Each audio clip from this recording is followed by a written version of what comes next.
9 દાખલો સ્વાધ્યાયનો 9.9 chapter number 11 બરાબર છે. હવે આ દાખલો શું કહે છે તો કે સ્કી વિસ્તારમાં ઉડન ખટોલાનો આધાર સ્ટીલના એક કેબલ પર રહેલો છે કે જેની ત્રિજ્યા આપણને આપેલી છે 1.5 સેન્ટીમીટર. જો મહત્તમ પ્રતિબળ 10⁸ ન્યૂટન પર મીટર સ્ક્વેરથી વધારી શકાતું ન હોય તો એ વધુમાં વધુ કેટલા ભારને ખમી શકે? આપણને એમ પૂછ્યું છે એફ કેટલું હોય. હવે તમને ખબર છે સ્કી વિસ્તાર એટલે કે તમને ખબર છે ખીણવાળો જે વિસ્તાર હોય છે બરાબર છે તેમાં ઉડન ખટોલા બરાબર તમને ખબર છે હમણાં જ આપણે અહીંયા છે આ રીતે તારામ બાંધેલા હોય છે અને એક બાજુથી છે આ રીતે લિફ્ટ છે એ ગોળ ગોળ ફરતી હોય છે બરાબર. હવે આ જે કેબલનો તાર છે આ જે તાર આપણને દેખાય છે આ તાર ઉપર છે આખું છે આ રીતે કેબિનેટ હોય છે અને જેની અંદર છે માણસોને બેસવાનું હોય છે. માણસોને જોવાનું હોય છે કે પડે નહીં અને ક્રમશઃ આ રીતે લઈ જતું હોય છે. હવે આ જે સ્ટીલનો તાર છે બરાબર એ કંઈક આ પ્રકારે છે વર્તુળાકાર છે કે જેની આપણને ત્રિજ્યા આપેલી છે આને આપણે રેડિયસ કહીએ બરાબર. આ જે ત્રિજ્યા છે તો આડછેદનું ક્ષેત્રફળ એ બરાબર મારે અહીંયા લખવું પડશે πr². પાય એટલે મને ખબર છે 3.14. આર એટલે શું છે 1.5 સેન્ટીમીટર. ધ્યાન આપીએ 1.5 સેન્ટીમીટરને મીટરમાં લઈ જવું તો -2 વડે ગુણવું પડે ને અહીંયા આવશે હોલ સ્ક્વેર. તમે આનું સાદુરૂપ આપી દો એટલે તમને છે શું મળે છે ક્ષેત્રફળ મળી ગયું. વધારામાં આપણને એમ કીધું છે પ્રતિબળ એટલે સિગ્મા આપેલું છે જે કેટલું આપેલું છે તો કે 10⁸ ન્યૂટન પ્રતિ મીટર સ્ક્વેર. કેટલું બળ ખમી શકે બળ ગોતવાનું છે. હવે તો આપણને યાદ જ છે કે પ્રતિબળ સિગ્મા બરાબર અહીંયા આવશે બળ એફ છેદમાં ક્ષેત્રફળ એટલે કે કેપિટલ એ. એટલે આપણને ખબર છે એફના છેદમાં અહીંયા આવશે πr². એફને હું ટાર્ગેટ કરું સિગ્મા ઇન્ટુ πr². હવે સિગ્મા આપણને આપ્યું છે 10⁸ આપણે અહીં મૂકશું 10⁸ ગુણ્યા 3.14 ગુણ્યા આર એટલે 1.5 સેન્ટીમીટરથી મીટરમાં જાવ એટલે -2 અને અહીંયા શું આવશે હોલ સ્ક્વેર. તો આ રીતે આપણે જો સાદરૂપ લઈએ તો કંઈક બળ મળશે જે કંઈ મળે એ શેમાં મળશે ન્યૂટનમાં મળશે. તો આ રીતે છે અને આપણે દર્શાવી શકીએ. આ છે સ્વાધ્યાયનો 9.9 દાખલો. આ જ રીતે ક્રમશઃ આગળ વધતા જઈ 9.10 દાખલો શું કહે છે તમારે સ્ક્રીનશોટ લેવો હોય તો લઈ શકો છો. તમે આનું હોમવર્ક કરી નાખ્યું છે એટલે લગભગ તમને આ બધું આવડે જ છે. આમાં ક્યાંય ગોખવાનું રહેતું નથી. માત્ર ને માત્ર છે કેલ્ક્યુલેટર અને થોડું ઘણું મગજ હલાવવાનું છે. અને હું તમને જવાબ કહી દઉં કેટલો આવવો જોઈએ કેટલો આવવો જોઈએ. આવો કંઈક છે આનો જવાબ આવવો જોઈએ. ત્યાર પછી આગળ વધીએ 9.10 શું છે કે 2 મીટર લંબાઈના 3 તાર વડે 15 કિલોગ્રામ દળના દ્રઢ સળિયાને સમાન રીતે લટકાવેલ છે. 3 પૈકી છેડાના 2 તાર તાંબાના છે વચ્ચેનો તાર લોખંડનો છે. ત્રણેય તાર સમાન તણાવ અનુભવે છે તો તેમના વ્યાસનો ગુણોત્તર કેટલો હોય? હવે આનું આપણે તમને આખી સમજૂતી તો આપી જ છે બરાબર. આ રીતે છે 2 તાંબાના તાર છે અને જે વચ્ચેનો તાર છે બરાબર છે એ કંઈક આપણને કેનો કીધો છે તાંબાના છે અને વચ્ચેનો તાર લોખંડનો છે. આ વચ્ચેનો તાર છે બરાબર એ લોખંડનો છે. લોખંડ એટલે આપણને ખબર છે Fe થશે અને છે આ જ આવશે કોપર એટલે શું થાય C. હવે એના છેડે છે લટકાવેલ છે પદાર્થ તરીકે એક આ સળિયો લટકાવેલ છે બરાબર. આ રીતે લટકાવેલ છે. આ ભાગ છે એ શું છે સળિયો. તો આ જે તાર છે એનો વ્યાસનો ગુણોત્તર કેટલો થાય એવું કીધું છે.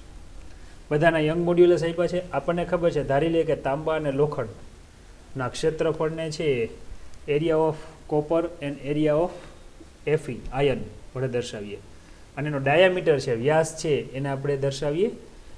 જો ખાસ યાદ રાખીએ આ જે ભાગ છે આ ભાગને ડાયામીટર કહેવાય બરાબર છે. સળિયાનો જે આખો આ ભાગ દેખાય છે આપણને આ ભાગને આપણે કહીએ ડાયામીટર કે જે કંઈક આ રીતે બતાવેલ છે. હવે આપણને ખબર છે કે હંમેશા છે ત્રિજ્યા વ્યાસ કરતાં અડધી હોય એટલે ડાયામીટર કરતાં અડધી હોય. પરંતુ આ તો છે વર્તુળાકાર તાર છે. વર્તુળાકારનું ક્ષેત્રફળ આપણને ખબર છે શું થાય. અહીંયા હું લખું છું પાય આર સ્ક્વેર. તો હું આને આ રીતે પણ લખી શકું, પાય આરની જગ્યાએ હું લખી શકું d/2 હોલ સ્ક્વેર. આનું સાદુરૂપ શું થાય, પાય ઇન્ટુ d²/4 થાય. બરાબર. તો તમે જુઓ કે જ્યારે હું કોપરનો એરિયા લેતો હોઉં ત્યારે શું લખાશે, પાય ઇન્ટુ d²cu/4. લોખંડ હોય ત્યારે શું લખાય, પાય ઇન્ટુ d²fe/4. આ બેયનો ગુણોત્તર લો. આવું છે લખેલું ન હોય પણ સમજી જવાય, એ આપણે ક્યાંય ગુણોત્તર લીધો છે. ગુણોત્તર લેવામાં ફાયદો શું છે, π/4 કેન્સલ થઈ જાય. તો આપણે આગળ જે કંઈ છે આને નંબર આપી દઈએ ઇક્વેશન નંબર 1. ચાલો આટલું યાદ રહી ગયું.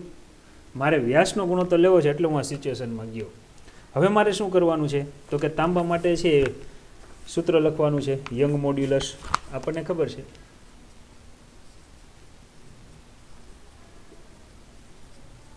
યંગ મોડ્યુલસ, તો કે વાય. યંગ મોડ્યુલસ વાય બરાબર શું થાય, તો કે છે σ/ε0. σ/ε. સિગ્મા એટલે શું થાય, તો કે f/a ઇન્ટુ શું આવશે, એપ્સિલોન. હવે બળ તો સમાન લાગે છે, વિકૃતિ સમાન ઉત્પન્ન થાય છે. તો અહીંયા આપણે છે બંનેમાંથી વિકૃતિને ટાર્ગેટ કરીએ તો વિકૃતિ બરાબર શું આવશે, f/a ઇન્ટુ વાય. આ સમીકરણ નંબર 1. હવે આના ઉપરથી આગળ વધીએ કે સમીકરણ 1 પરથી જ્યારે તાંબાની હું વાત કરતો હોઉં ત્યારે તાંબા માટે છે કોપર શબ્દ વાપરવાનો. બળ તો સમાન છે. અહીંયા છે મારે શું લખવાનું રહ્યું, કોપર. અને યંગ મોડ્યુલસમાં પણ શું લખવાનું રહ્યું, cu. આને કહી દઉં સમીકરણ નંબર 2 અથવા 3 કહી દઉં. 2 આને કીધું છે તો હું આને 3 કહી દઉં. આ જ રીતે જ્યારે છે હું આ લોખંડ માટે શબ્દ વાપરતો, લોખંડ માટે, ત્યારે છે અહીંયા આવશે એપ્સિલોન. અને લોખંડ એટલે શું થશે, તો કે fe થશે. બરાબર શું થાય, તો કે f/અહીંયા આવશે a fe ઇન્ટુ અહીંયા આવશે y fe. આને કહી દઉં સમીકરણ નંબર 4. હવે અહીંયા બે જગ્યાએ વિકૃતિ એક સરખી ઉત્પન્ન થઈ છે. જો સરખી ઉત્પન્ન થતી હોય તો મારે 3 અને 4 આ બંનેને સરખાવવાના રહે. જો હું આ બેને સરખાવું તો એ લખાશે શું, તો કે લોખંડના છેદમાં અહીંયા છે કોપર, અહીંયા છે યંગ મોડ્યુલસ, અહીંયા આવશે f/અહીંયા આવશે a fe અને અહીંયા આવશે y fe. ચાલો બે બાજુથી ff કેન્સલ થાય છે. જો હું ક્રોસ ગુણાકાર કરું તો મારે સ્ટેપ પહેલાં કેવું લેવાય એ હું તમને કહી દઉં. ACU/AFE તમે જોઈ શકો છો. જો આ પ્રકારનું મારે સ્ટેપ લેવું છે તો અહીંયા છે ACU/AFE એટલે મારે ચોકડી ગુણાકાર કરે. જો બે બાજુ ff તો કેન્સલ થઈ જ જાય છે, જો ff કેન્સલ થઈ જાય તો અહીંયા જો હું ACU ને ઉપર લઈ જાઉં તો એના છેદમાં શું આવે, AFE આવે. અને એ જ રીતે અહીંયા છે શું આવશે, તો કે YFE અને છેદમાં શું આવશે, તો કે YCU. આવું લખાય. હવે આવું જે સમીકરણ મળ્યું બરાબર છે, આ સમીકરણ આપણને છે આગળ લઈ જશે અને ઘણું કામ પણ લાગશે. શું કામ, કારણ કે તમે જોઈ શકો છો સમીકરણ 1 જો સમીકરણ એવું કહે છે ACU/AFE હોય ને DCU/DFE લખીને હોલ સ્ક્વેર કરી નાખો. તો આને હું કહી દઉં સમીકરણ નંબર 5. હવે અહીં લખાય સમીકરણ 1 અને 5 સરખાવતા.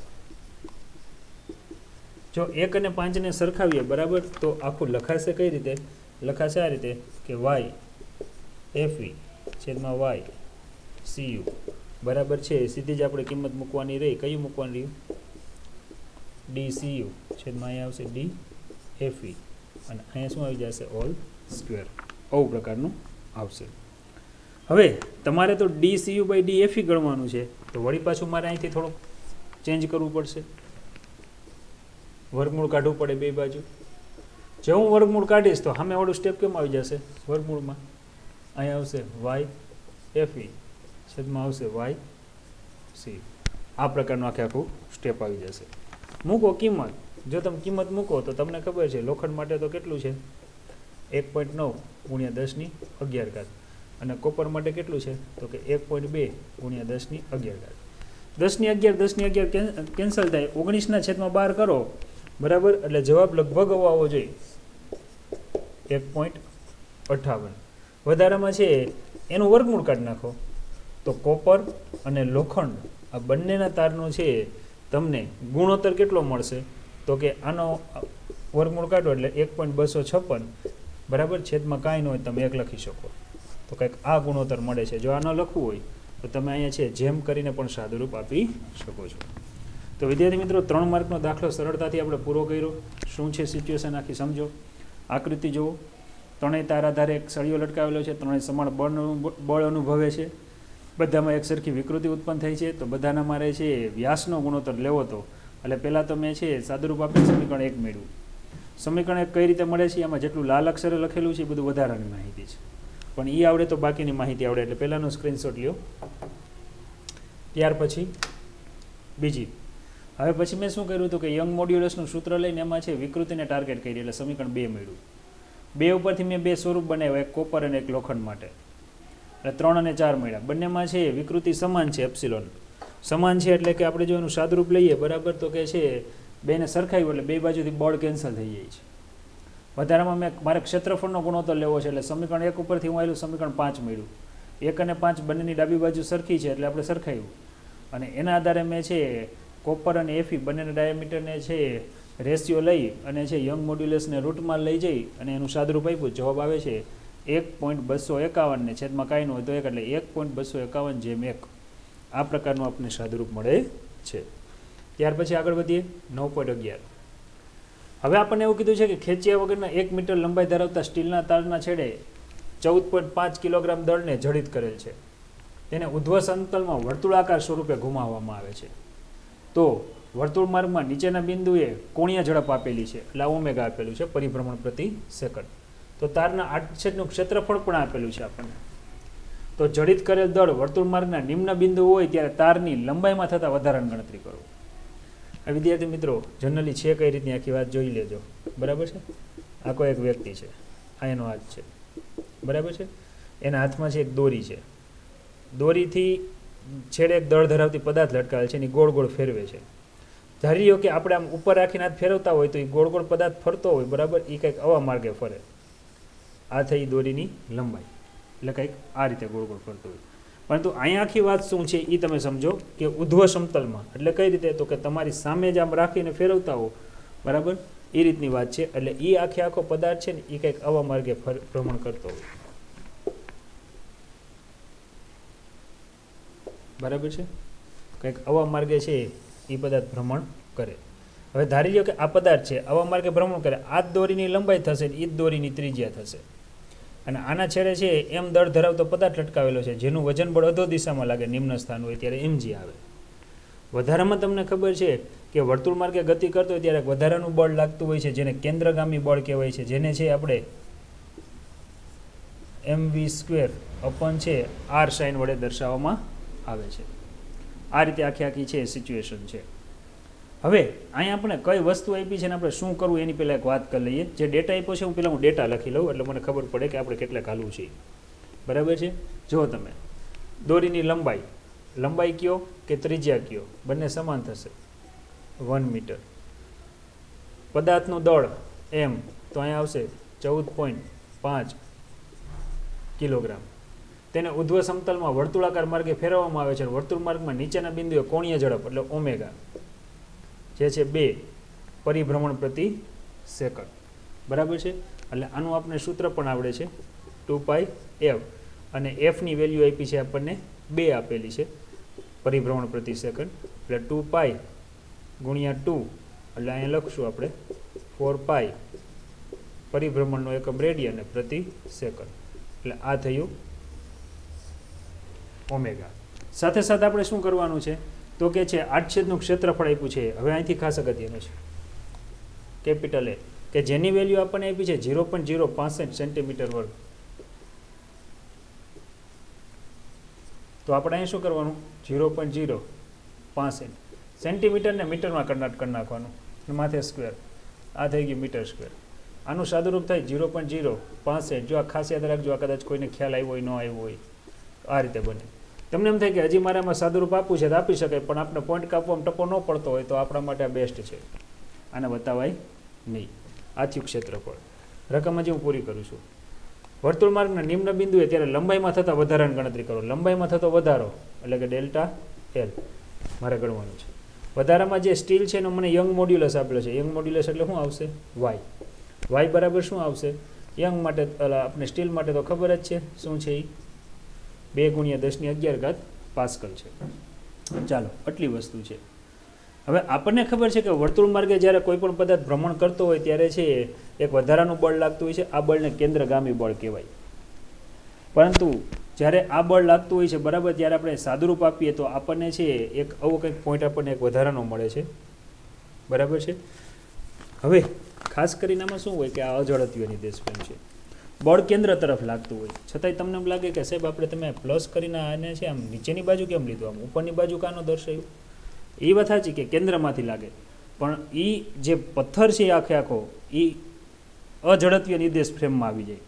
એટલે એની ઉપર જે વધારાનું આ જે બળ લાગે ને એને કહેવાય કેન્દ્ર ત્યાગી બળ, જે હંમેશા છે ગતિની વિરુદ્ધ દિશામાં આભાસી બળ અનુભવતું હોય. દાખલા તરીકે આપણે બસમાં બેઠા હોય, ડ્રાઈવર છે એ રોડ ઉપર જ્યારે છે કોઈ બસમાં બેઠા હોય ને જમણી બાજુ વળાંક આવતો હોય ત્યારે જમણી બાજુ બસ ટર્ન લેતો ત્યારે બસ તો જમણી બાજુ વળતી હોય, પણ આપણે અંદર બેઠા હોય તો આપણે આપણા ઉપર એનાથી વિરુદ્ધ દિશામાં બળ લાગતું હોય. આ તમે અનુભવ્યું છે, જેને કહેવાય કેન્દ્ર ત્યાગી બળ. તો આપણે એમ કહીએ કે નિમ્ન સ્થાને લાગતું પરિણામી બળ. બરાબર. તો બરાબર કયા બળ આવશે? એક આવશે વજન બળ. વધારામાં બીજું કયું આવશે? કેન્દ્ર ત્યાગી બળ. હવે આપણને ખબર છે વજન બળને આપણે શેના વડે દર્શાવશું? mg. કેન્દ્ર ત્યાગી બળને શેના વડે દર્શાવશું? mv²/r. v બરાબર શું થાય? Omega into r. તો અહીંયા શું મુકાય? mg વત્તા અહીંયા શું આવે? m છેદમાં r. v દેખાય ને આવશે omega into r whole square. સાદરૂપ આપો તો કે mg વત્તા m ઓમેગા સ્ક્વેર r²/r. એક એક વખત r ઉડી જાય તો અહીંયા શું આવશે? mg વત્તા આવશે m omega square into r. Common શું નીકળે? તો કે છે m કોમન નીકળે. કાઉન્સમાં શું વધે? g વત્તા શું આવશે? તો કે m કોમન કાઢ્યો તો કે ઓમેગા સ્ક્વેર r આવે છે હજી, તો અહીંયા આવશે ઓમેગા સ્ક્વેર r. m એટલે કેટલું છે? તો આપણે રકમમાં આપણે જઈ જ લીધું છે કે 14.5 કિલોગ્રામ છે. g એટલે કેટલું લેવું છે? તો આપણે 10 કીધું નથી એટલે આપણે 9.8 જ લેવાય. ઓમેગા કેટલું મળ્યું? તો કે 4π આપણને મળ્યું છે ઓમેગા. એનો શું કરી નાખવાનું? સ્ક્વેર. r એટલે લંબાઈ કેટલા મીટર છે? તો કે 1 મીટર. ચાલો આનું સાદુરૂપ આપો પહેલાં. બરાબર. જો તમે આનું સાદુરૂપ આપશો, બરાબર, સાદુરૂપ કઈ રીતે આપવું તમને ખબર છે. પહેલાં કાઉન્સનું સાદુરૂપ આપી દેવાય, પછી એને ગુણ્યા 14.5 કરી નાખે એટલે પરિણામી બળ વિદ્યાર્થી મિત્રો તમને આટલું મળવું જોઈએ 2429.5 ન્યૂટન. આ તમને બળ મળ્યું. યાદ રાખો તમારે શું ગણવાનું છે? તમારે ગણવાનું છે લંબાઈમાં થતો વધારો. બરાબર. એટલે હવે આપણે સૂત્ર કઈ? Young modulus. જો હું યંગ મોડ્યુલસ લઉં તો યંગ મોડ્યુલસ વાય. વાય બરાબર શું થાય? તો કે સિગ્મા બાય એપ્સિલોન. સિગ્મા એટલે શું થાય? તો કે f/a. બરાબર. અહીંયા શું આવશે? તો કે ડેલ્ટા l/l. સાદરૂપ આપો તો શું આવે? તો કે f/a છેદનો છેદ અંશમાં એટલે કે ડેલ્ટા l. તમારે શું ગણવું છે? તો કે ડેલ્ટા l. અહીંયા શું આવશે? તો કે f × l છેદમાં a × y. ચાલો આ જે સૂત્ર છે આની અંદર કિંમત મૂકી દો એટલે બધો જ વહીવટ થઈ જાય. કિંમત મૂકીએ, જગ્યા નથી. હવે શું કરશું? ચાલો અહીંયા મૂકીએ.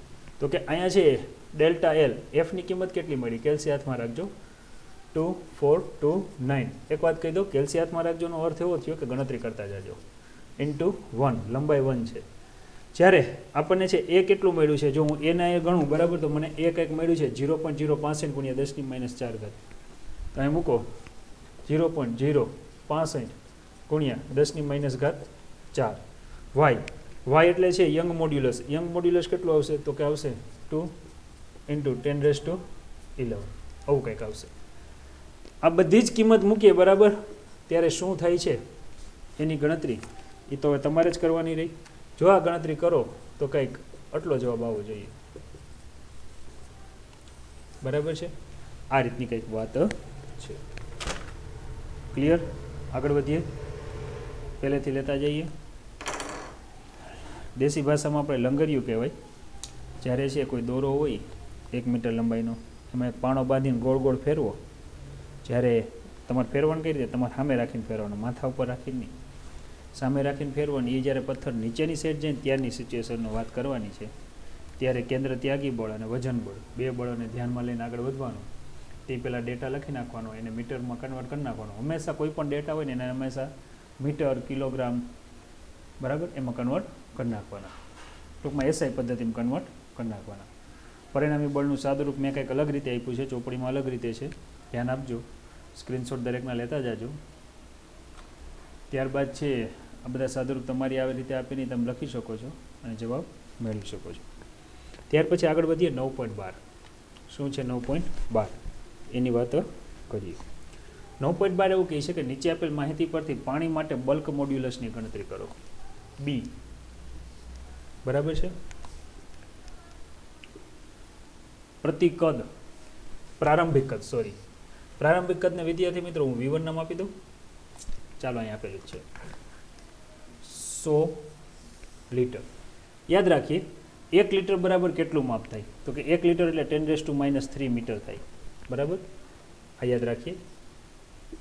1 litre is equal to 10⁻³ metre cube કદ છે. એટલે અને આ રીતે તમે કન્વર્ટ કરી શકો. દબાણનો વધારો એટલે ડેલ્ટા પી. એટીએમ, એટીએમ એટલે કે atomic mass pressure. 1 atm is equal to 1.013 into 10⁵ pascal. તો 1.013 into 10⁵ pascal.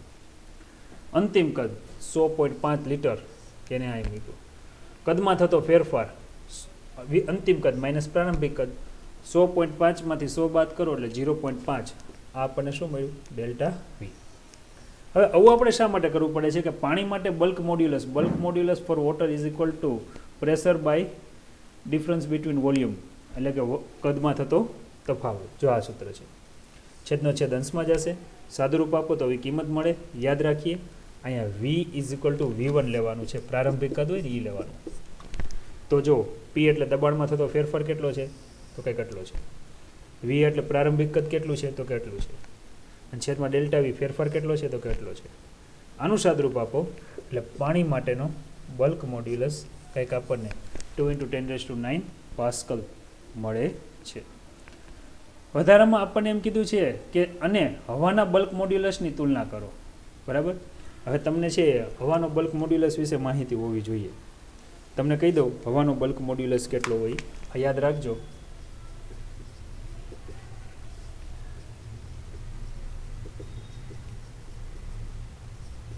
Bulk modulus of air, air એટલે હવા, જે આપણને કેટલો મળશે યાદ રાખીએ તો કંઈક મળે છે આટલું, 1 × 10⁵ પાસ્કલ. હવે આપણને એમ કીધું છે કે આ બેનો તફાવત લ્યો, ગુણોત્તર લ્યો. હું અહીંયા ગુણોત્તર લઉં છું. કોનો ગુણોત્તર લેવાનો? Then bulk modulus of water divided by bulk modulus of air. We get bulk modulus of water is equal to 2.026 into 10⁹. Then divided by bulk modulus of air 1 into 10⁵. Now get solution 2.026 into 10⁴. યાદ રાખીએ કે અહીંયા જે unit આવે છે યુનિટલેસ છે, એટલે કે એકમનો આવે. Bulk modulus by bulk modulus, pascal by pascal, એટલે અહીંયા છે નહીં. તો આ રીતે છે આપણે આનું છે સાદુરૂપ મેળવી શકીએ છીએ 9.12. આવા દાખલા જ વિદ્યાર્થી મિત્રો જી નીટમાં હશે, કરી જ નાખજો તૈયાર. જો જી નીટની જેને તૈયારી કરવી છે એ સ્પેશિયલ આના માટે જ હું તમને આખી પ્રિપેરેશન આપું છું. વધારે વેટેજ છે દાખલા ઉપર જ આપીએ છીએ. કઈ રાશિ શું છે, કેમ આવે એ સમજવી જરૂરી છે. જેમ કે તમને ખબર છે બલ્ક મોડ્યુલસ, યંગ મોડ્યુલસ, એ તમને સમજાઈ જાય એને યાદ રાખો અને એની એપ્લિકેશન કરો, બરાબર. એ જ વાત છે. જો જે ઊંડાઈએ દબાણ 80 atm છે, atm મીન્સ એટમોસ્ફેરિક પ્રેશર, ત્યાં પાણીની ઘનતા શોધો. ઓય મારી રે, સપાટી પર પાણીની ઘનતા આપી છે 1.03 × 10⁵ kg/m³. તો પાણીની દબનીયતા 45.8 × 10⁻11 પાસ્કલ ઇન્વર્સ છે. તમને ખબર હોય છે દબનીયતા શું છે, જેને કે સાઇન વડે દર્શાવે ને તેના બરાબર થાય 1/b. આપણે થિયરીમાં આવી ગયું છે. બલ્ક મોડ્યુલસના વ્યસ્તને દબનીયતા તરીકે ઓળખવામાં આવે છે. શું છે એની વાત કરી દઉં પહેલાં. જો આખું ડ્રો કરી દઉં એટલે ખ્યાલ આવી જાય તમને. આખે આખું આ પાણીનું માધ્યમ છે, બરાબર છે. હવે અહીંયા આપણને શું આપેલું છે એ તમે જુઓ. એક તો સપાટી વિસ્તાર આપેલો છે. આપણે એવું વિચારી લઈએ કે સપાટી ઉપર કદ ઘનતા રો જેટલી છે. જ્યારે છેડે છે જો હું આ જ ઘનતા લેવા જાઉં તો મને જે કંઈ મળે એને કંઈક નામ આપી દઉં રો ડેશ. શરૂઆતનું જે મને કદ મળે છે એને કંઈક વી નામ આપી દઉં. અંતિમ જે મને કંઈક કદ મળે દબાણના તફાવતની અસર હેઠળ એને શું નામ આપી દઉં? વી ડેશ. બરાબર. આ રીતે આપણે આગળ વધીએ છીએ કે અહીં છે સપાટી પર બરાબર કદ ને અંતે બધી વાત કરી. યાદ રાખો દળ તો અચળ જ રહેવાનું છે એટલે જે વર્ણનમાં લખ્યું છે. ધારો કે ઊંડાઈએ પાણીની ઘનતાને રો ડેશ નામ આપીએ, સપાટી ઉપર રો નામ આપીએ. આપેલ દ્રવ્યમાન એમ માટે ધારો કે સપાટી પર કદ વી છે અને ઊંડાઈએ કદ વી ડેશ છે. તો આપણને એક સૂત્ર આવડે છે, ઘનતા રો બરાબર દળ એમ છેદમાં કદ વી, આવું સૂત્ર છે. જો હું કદને સૂત્રનો કરતા બનાવું તો અહીંયા તમને ખબર છે દળના છેદમાં શું આવશે? ઘનતા. હવે અહીંયા લખેલું જ છે આ જે છે એ પ્રારંભિક કદ છે અને આ જે છે એ કયું છે? અંતિમ કદ. કઈ રીતે આવી તમને ખ્યાલ આવી ગયો છે. પહેલાં તમને ખબર છે બલ્ક મોડ્યુલસ આપણે ફાઇન્ડ કરી લેવાય. બલ્ક મોડ્યુલસનું સૂત્ર શું છે એ તમને આવડવું છે. બલ્ક મોડ્યુલસ બરાબર આવું કંઈક સૂત્ર આવે. તો હવે તમે જોઈ શકો છો મારામાં દબાણ તો મને આપી જ દીધું છે ઓલરેડી. કેટલું છે? 80 ATM છે. તો મારે આગળ વી એ ખબર છે મને, સપાટી પરની ઘનતા એને પ્રારંભિક ઘનતા કહી દો વી. તો મારે ડેલ્ટા વી જ ગોતવાનું રહ્યું એટલે બાકી મારા માટે આખો દાખલો સરળ બની જશે. તો મારે પહેલાં શું લઈ લેવાય? કદમાં થતો ફેરફાર. બરાબર ને? કદમાં થતો ફેરફાર એટલે કે ડેલ્ટા વી. તો તમને ખબર છે અંતિમ કદ માઇનસ શું આવશે? પ્રારંભિક કદ. અથવા તો છે મોટા માઇનસ નાનું એવું પણ લખી શકો. મોટામાંથી નાનું બાદ થતું હોય તો છે તમને ખબર છે જેમ ઉપર દબાણ આવશે એમ કદ ઘટશે એવું આપણે વિચારીએ તો વી માઇનસ વી ડેશ પણ લખી શકો. બરાબર છે? અથવા તો છે તમે કોઈ પણ લખો પણ આ માઇનસ નિશાની તમે અવગણી નાખજો.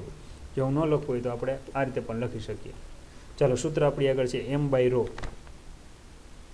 અહીંયા આવશે અને માઇનસ અહીંયા આવશે. એમના છેદમાં શું આવશે? Rho dash. આવું સૂત્ર આવે.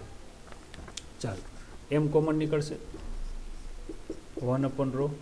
અહીં શું આવશે? 1 રો ડેશ. આ આપણને ડેલ્ટા વી મળે છે. પણ આપણે ડેલ્ટા વી નહીં ડેલ્ટા વી બાય વી મેળવવું છે. બરાબર ને? હવે એનું સાદુરૂપ આપણે આપવું પડે. તો અહીંયા હું લખું ડેલ્ટા વીના છેદમાં વી. ઓકે એમ 1 રો 1 રો ડેશ છેદમાં અહીંયા શું આવશે? એમ 1 રો. આવું કંઈક આવશે. એમ કેન્સલ થશે. સાદુરૂપ લઉં. બરાબર.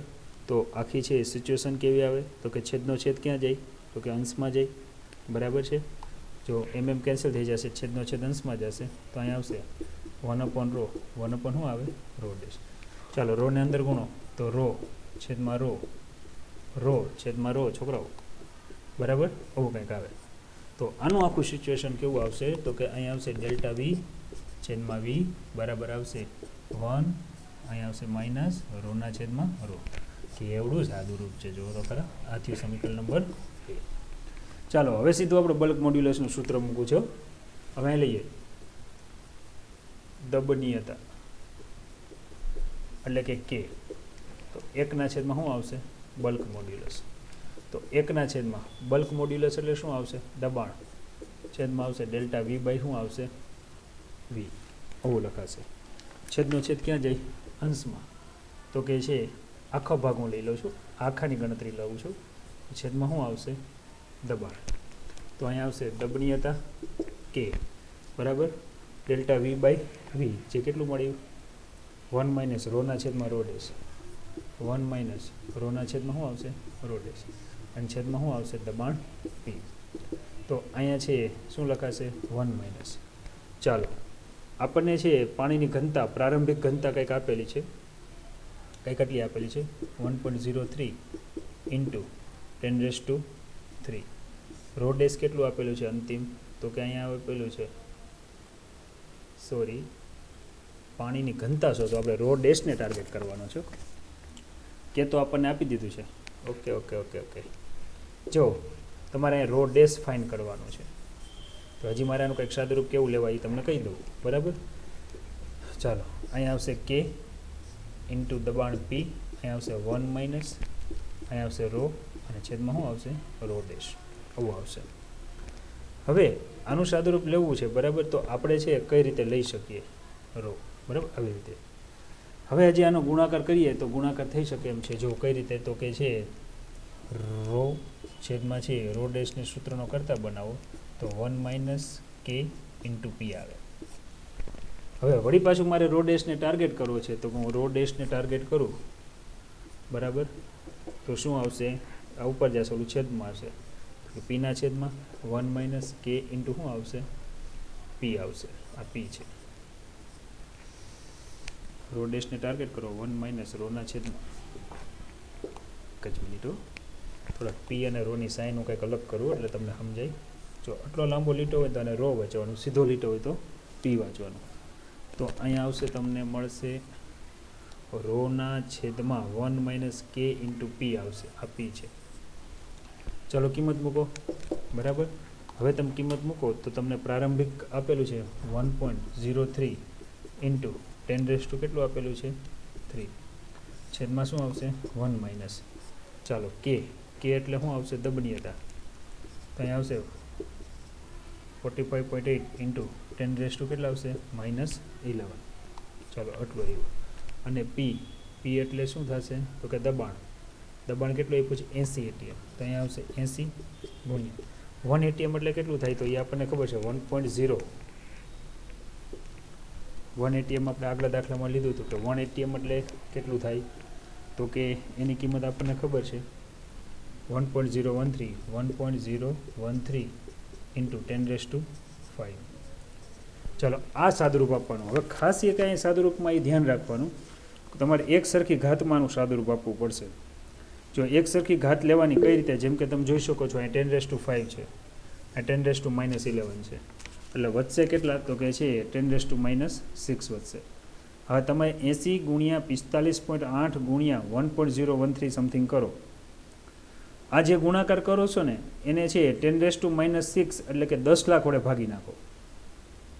ફરીવાર સમજાવું છું, 10⁻6 નો અર્થ થાય 1/10⁶ એટલે 45.8 ગુણ્યા 80 ગુણ્યા 1.013 કરો છો, બધાનો ગુણાકાર કરો કેલ્સીમાં, ગુણાકાર થઈ જાય પછી એને 10 લાખ વડે ભાગો. 10 લાખ વડે ભાગ્યા પછી એ કિંમતને 1 માંથી બાદ કરો. કદાચ માઇનસની નિશાની આવે તો ભૂલી જાઓ, તો એ રકમ તમારા માટે કંઈક આવી આવી જોઈએ, જે હું અહીં લખું છું 1.03 ઇન્ટુ 10⁻3 છેદમાં આ બધાનું સાદુરૂપ આપતા કિંમત કંઈક આવી આવી જોઈએ. જો આવી આવતી હોય તો સાચી, ન આવતી હોય તો ફરીવાર ટ્રાય કરવાની બરાબર. હવે આનું સાદુરૂપ લ્યો તો કંઈક આવું મળવું જોઈએ બરાબર છે. 10⁻3 હવે ઘનતાનો એકમ તમને ખબર છે કિલોગ્રામ પ્રતિ મીટર ક્યુબ. આવો જવાબ આવવો જોઈએ. જો આ જવાબ આવતો હોય તો આપણું કામ સાચું, નહીંતર ગણતરી કરવાની.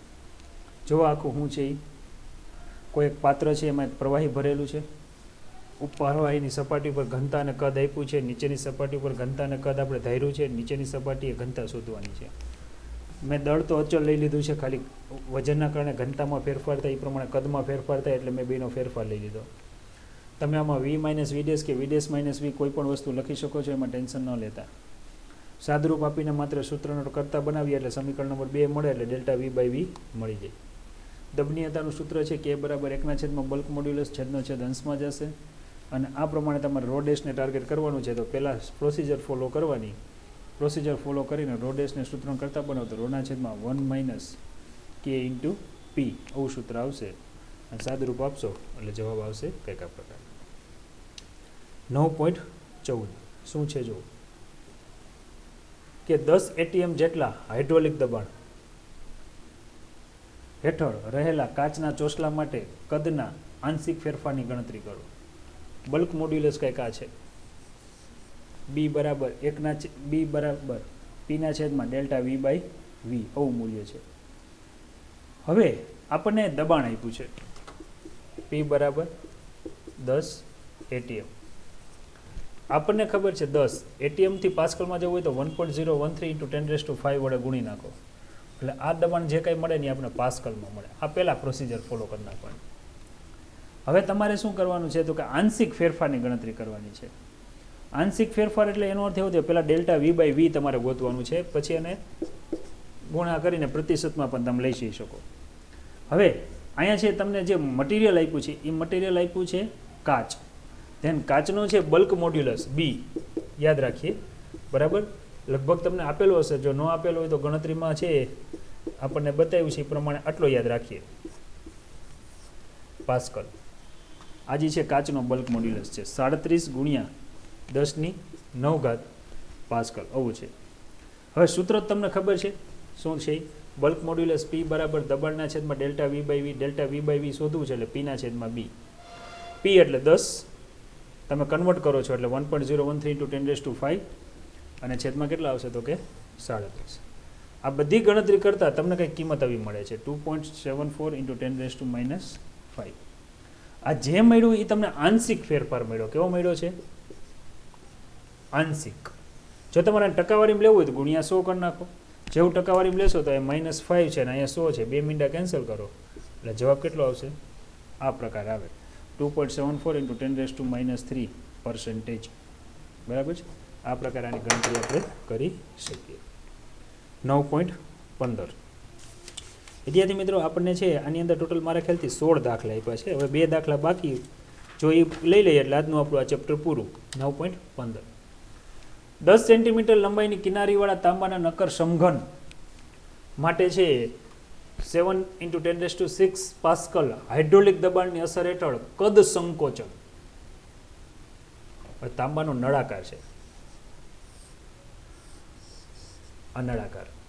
હવે એની ઉપર છે ઉપરથી પ્રેશર આપવામાં આવે છે એટલે આનું સંકોચન થાય છે. તો કદ સંકોચનની ગણતરી કરો. કદ સંકોચન એટલે શું આવશે? ડેલ્ટા V ગણવાનો છે. હવે 10 સેન્ટીમીટર લંબાઈ આપણે લઈએ બરાબર, તો કે આપણે બલ્ક મોડ્યુલસ આપ્યો છે 1.4 × 10⁹. આ બલ્ક મોડ્યુલસનું સૂત્ર શું છે? તો બલ્ક મોડ્યુલસનું સૂત્ર છે B = Pના છેદમાં ડેલ્ટા V/V છેદનો છેદ અંશમાં, એટલે તમે જોઈ શકો છો કઈ રીતે લખાય. ડેલ્ટા V ને સૂત્રનો કરતા બનાવો એટલે PV/B. સંકોચન આવે ને ત્યાં ઋણ નિશાની ધ્યાનમાં લઈએ કારણ કે કદમાં ઘટાડો થાય. હવે P એટલે દબાણ કેટલું છે તો કે 7 × 10⁶. ચાલો V એટલે શું થાય તો કે કદ એટલે શું થાય તો કે લંબાઈ ગુણ્યા પહોળાઈ ગુણ્યા ઊંચાઈ. એટલે એનું જે આપણે મૂલ્ય છે એ કેટલું લેવું એની વાત કરીએ છીએ. અને છેદમાં છે લિટર ક્યુબ. ટૂંકમાં કદને અહીંયા આપણે લિટર ક્યુબમાં લીધું છે. L મીન્સ લિટર છે, યાદ રાખીએ. આનું હમણાં આપણે સાદુરૂપ આપીએ કંઈક, બરાબર. શું કહે છે? B એટલે શું છે તો કે બલ્ક મોડ્યુલસ. તો અહીંયા જે છે 10 સેન્ટીમીટર છે.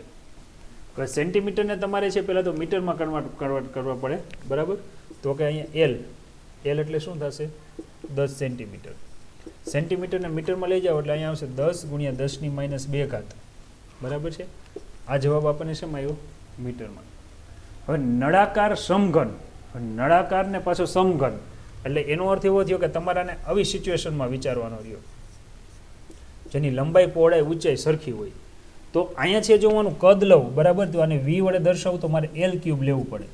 એટલે કે અહીંયા મારે આવું લેવું પડે 10 × 10⁻² અને એનો ક્યુબ. આ ખાસ સમજજો. હવે સિચ્યુએશન છે નળાકાર છે પણ સમઘન ટાઈપ પ્રકારનો છે. હવે 10નો ક્યુબ એટલે 1000 થાય, યાદ રાખીએ. અને 10⁻³ વર્ગ એટલે -6 થાય. જો આનું સાદરૂપ આપું તો 10⁻³ થાય. એટલે કે અહીંયા જે છે લેન્થ આપેલી છે, લેન્થનું અહીં સાદરૂપ આપ્યું છે જોઈ લેજો. એટલે L દેખાય ત્યાં તમારે શું લખવાનું રહ્યું તો કે L દેખાય ત્યાં તમારે છે 10⁻³ લખવાનું રહ્યું, બરાબર. એટલે 7 × 10⁶ × 10⁻³ અને છેદમાં કંઈક આવી કિંમત આવશે. આનું સાદરૂપ લઈએ તો -5 × 10⁻8 આવશે.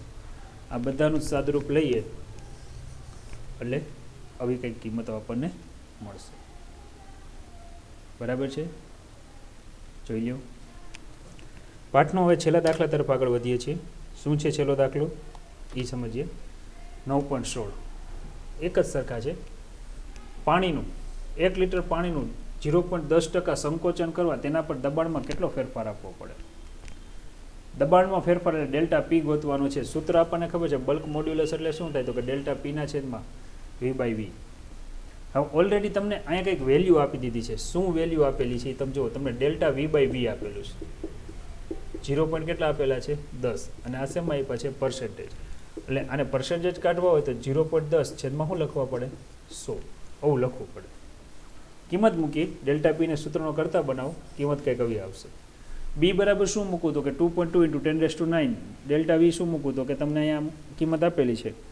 જો આનું સાદુરૂપ લઈએ તો છે કદમાં કંઈક ફેરફાર આપણને આ પ્રકારે મળે છે. તો